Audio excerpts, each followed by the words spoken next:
Un periodista ateo pensó que tenía el argumento perfecto, hasta que el presidente de El Salvador, Nayib Bukele, le respondió con una historia que lo cambió todo. El escenario estaba listo. Las luces brillantes del estudio iluminaban el moderno plató de Perspectivas Globales, un programa de debate en horario estelar conocido por sus intensas discusiones políticas y culturales. En el centro de todo estaba Nayib Bukele, el carismático líder salvadoreño, con su postura firme y su expresión serena. Frente a él, Alan Brooks, un periodista veterano con reputación de ser directo, sin filtros y despiadado en sus preguntas. Millones de personas observaban. La tensión era palpable, no solo en el estudio, sino en toda América Latina. Aunque el debate había sido promocionado como una conversación sobre liderazgo y políticas públicas, todos sabían que iba a convertirse en algo mucho más profundo. Bukele se había forjado una reputación por mantenerse firme en sus principios y no esquivar conversaciones difíciles. Alan, por otro lado, era famoso por acorralar a sus invitados, exponiendo lo que él consideraba fallas en sus argumentos. Los primeros 20 minutos fueron un intercambio político estándar, economía, regulaciones gubernamentales, problemas sociales. Bukele manejó las preguntas rápidas con confianza, respondiendo con claridad y precisión. No solo era un político, era un comunicador nato, alguien que entendía cómo conectar con la audiencia dentro y fuera del estudio. Entonces, Alan se inclinó ligeramente en su silla, entrecerrando los ojos. Fue un gesto casi imperceptible, pero cualquier buen orador lo habría notado. Se estaba preparando para cambiar el rumbo de la conversación hacia algo más personal. La energía en la sala cambió. Los productores, los camarógrafos, incluso el público parecían percibir que el debate estaba a punto de tomar un giro inesperado. Presidente Bukele, comenzó Alan con voz controlada, usted habla a menudo de su fe como un principio guía en su liderazgo. Incluso ha mencionado que la fe tiene un papel en la formulación de políticas públicas. Bukele sintió levemente, esperando la verdadera pregunta. Pero seamos honestos, continuó Alan, inclinándose un poco hacia adelante. La religión, en particular el cristianismo, está en declive. Cada vez menos personas creen en un poder superior. La ciencia nos ha dado respuestas que la religión nunca pudo. Y, sin embargo, usted sigue defendiendo la fe como si fuera una verdad universal. ¿Por qué? Un murmullo recorrió el público. Bukele no reaccionó de inmediato, dejó que la pregunta flotara en el aire, absorbiendo su peso. Alan no solo estaba cuestionando sus creencias personales, estaba desafiando la relevancia misma de la fe en el mundo moderno. El periodista continuó, le pregunto por qué hay millones de personas que consideran que la fe no es más que un bastón anticuado, algo que impide el progreso en lugar de impulsarlo. ¿Cree que eso es justo? ¿O simplemente se niega a aceptar que la fe está perdiendo su lugar en la sociedad contemporánea? El ambiente se tensó. Algunos del público se removieron en sus asientos. Las cámaras hicieron zoom, capturando cada expresión, cada reacción.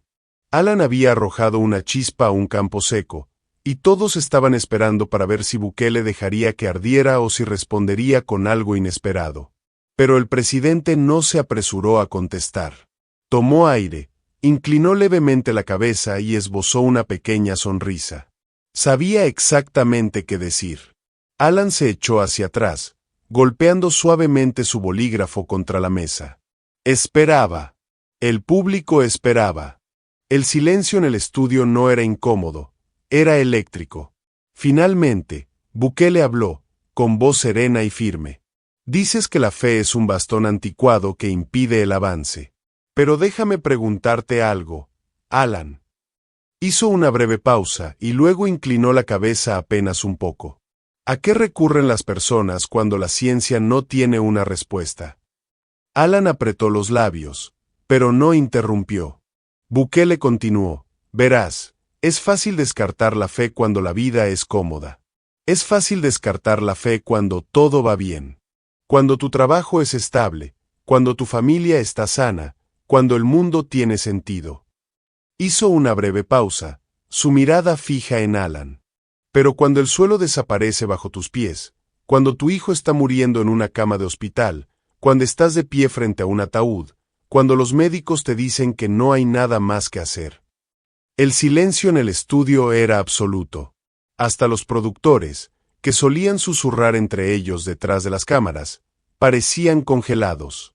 Alan ajustó su corbata sin apartar la mirada de Bukele. La gente recurre a la fe porque está desesperada, dijo Alan con tono neutral. Eso no la hace real. Solo la hace reconfortante. Bukele sintió levemente, como si hubiera esperado exactamente esa respuesta. El consuelo no es una debilidad, Alan. Es parte del ser humano. Y la fe es más que un simple consuelo. Es resistencia. Es esperanza. Es la creencia de que incluso en los momentos más oscuros sigue habiendo un propósito. Se inclinó ligeramente hacia adelante. Puedes llamarlo ingenuo si quieres, pero te diré algo. Es lo único que ha evitado que las personas se derrumben bajo el peso del sufrimiento durante miles de años. Alan exhaló por la nariz, cambiando ligeramente de postura en su asiento. Entonces, según usted, la fe es necesaria para sobrevivir. Bukele negó con la cabeza. No.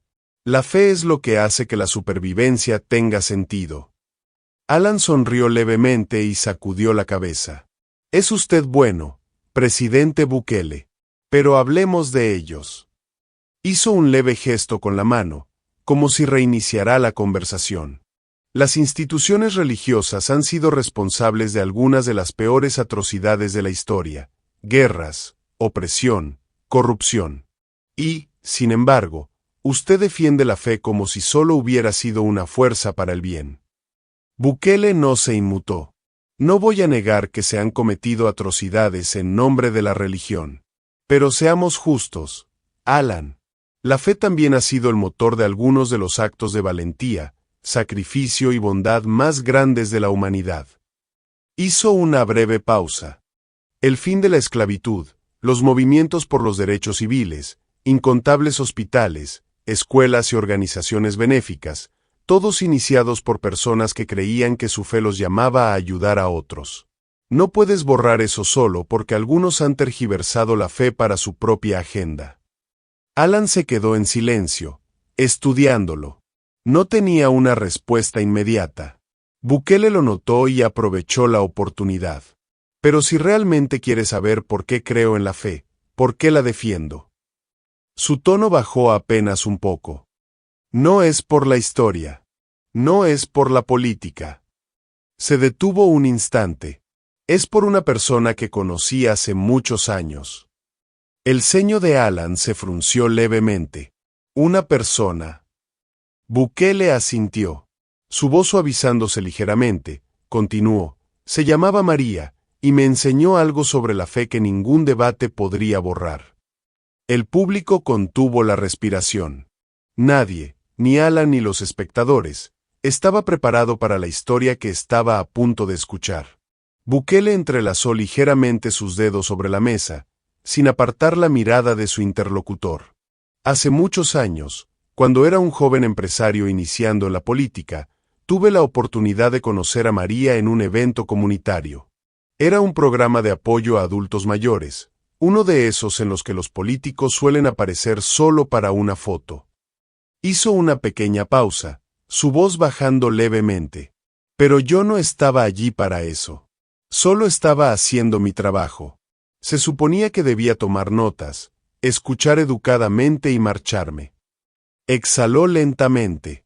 Pero María, ella me detuvo en seco. María tenía una presencia especial.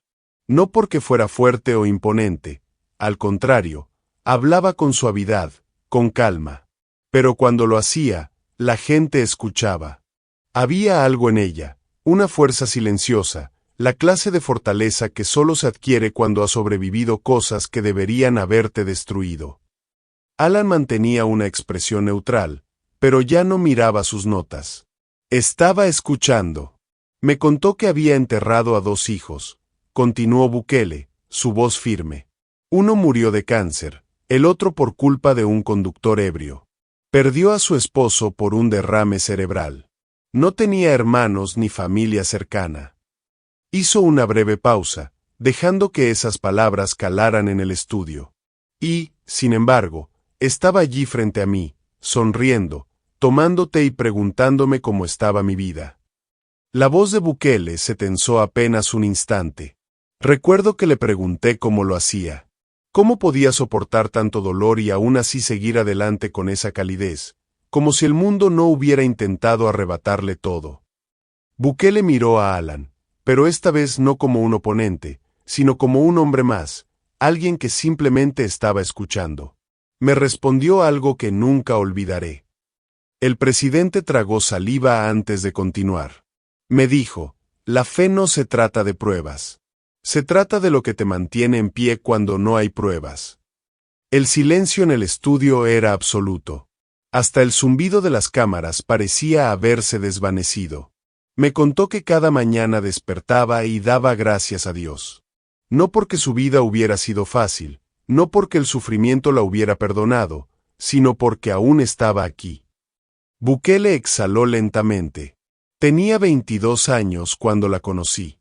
Creía que entendía lo que era la fortaleza. Pero María me mostró lo que realmente significa. Se inclinó ligeramente hacia adelante. En ese momento entendí algo. La fe no es algo a lo que la gente se aferra por desesperación. Es lo que evita que se derrumben. Las palabras flotaron en el aire. Alan parpadeó, abrió la boca levemente como si fuera a responder, pero luego la cerró. No encontraba las palabras. El peso de la historia de Bukele se sentía en todo el estudio. Incluso el presentador, normalmente ansioso por mantener el ritmo del programa, se quedó en silencio. Bukele no llenó el vacío. Lo dejó estar. Finalmente, Alan aclaró su garganta, moviéndose ligeramente en su asiento. Es una historia poderosa, admitió, su voz más baja que antes. Pero no cree que es solo eso, una historia. María encontró algo que le funcionó. Eso no significa que la fe sea una verdad universal. Bukele asintió levemente, como si hubiera anticipado esa respuesta. En eso tienes razón, Alan. La fe no se trata de probar algo a los demás. Se trata de lo que las personas han vivido. Hizo una breve pausa antes de continuar. Y si realmente escuchas, si prestas atención de verdad, escucharás esa historia contada millones de veces, de maneras diferentes. Alan exhaló pesadamente, frotándose el puente de la nariz. Vea, presidente, ese es mi problema con la fe. No se puede medir. Se basa en emociones, en experiencias. No se puede cuantificar. Y, sin embargo, la gente la usa para justificar decisiones que afectan a todos. Bukele inclinó la cabeza apenas un poco. ¿Te refieres a algo como la esperanza? Alan parpadeó. Sí, la esperanza. Tampoco se puede medir. No es científica. No puedes probar su existencia de una manera tangible. Dejó que esas palabras se asentaran antes de continuar. Y, sin embargo, las personas han luchado guerras por ella. Han sobrevivido lo imposible por ella. Se aferran a ella incluso cuando la lógica les dice que no deberían. Alan se removió en su asiento, pero no lo interrumpió. Bukele lo miró con intensidad. Dime, Alan, si una persona pierde su casa en un terremoto, ¿le dirías que su esperanza no es más que un simple consuelo emocional?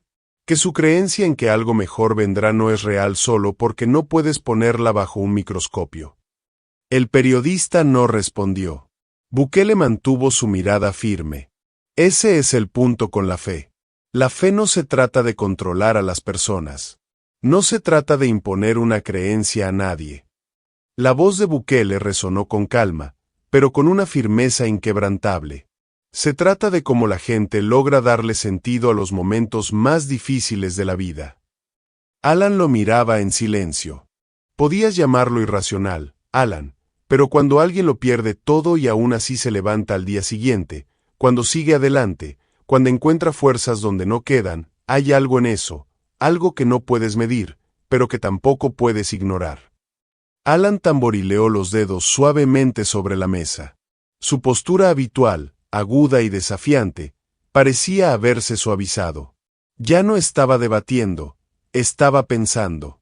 El presentador, notando el cambio en el ambiente, decidió intervenir. Alan, tienes una respuesta para eso. Alan abrió la boca para hablar, pero luego la cerró. Lanzó una mirada a la audiencia, como si buscara alguna señal, algún indicio que lo anclara en la conversación. Pero nadie habló. Nadie se movió. Finalmente, su voz ya no tenía el filo de antes. Creo que necesito procesarlo. Un murmullo recorrió el público. No era el contraataque feroz que muchos esperaban. No fue una refutación demoledora ni una victoria clara. Fue algo mucho más raro, un momento de honestidad. Pero la verdadera reacción, la que sacudiría a todo el país, aún estaba por venir. El debate terminó pocos minutos después, pero la conversación estaba lejos de haberse acabado. El aplauso final sonó titubeante, como si el público aún estuviera tratando de asimilar lo que había presenciado. Nadie se levantó con la prisa habitual. No era solo otro intercambio político. Habían sentido algo, y eso no era fácil de ignorar. Alan miró a Bukele, le dio un leve asentimiento, y se quitó el micrófono sin decir una palabra más. Salió del estudio. No se quedó para el análisis post-debate ni para la charla informal. Caminó directo hacia la salida, con los hombros rígidos, sumido en sus pensamientos. Bukele, en cambio, permaneció en su asiento unos segundos más. Podía escuchar los susurros del equipo técnico, ver cómo la audiencia intercambiaba miradas. Algunos parecían conmovidos, otros incómodos, pero nadie era indiferente. Entonces, las cámaras se apagaron, y llegó la primera ola. Su teléfono no paraba de vibrar, llamadas perdidas, mensajes, notificaciones acumulándose.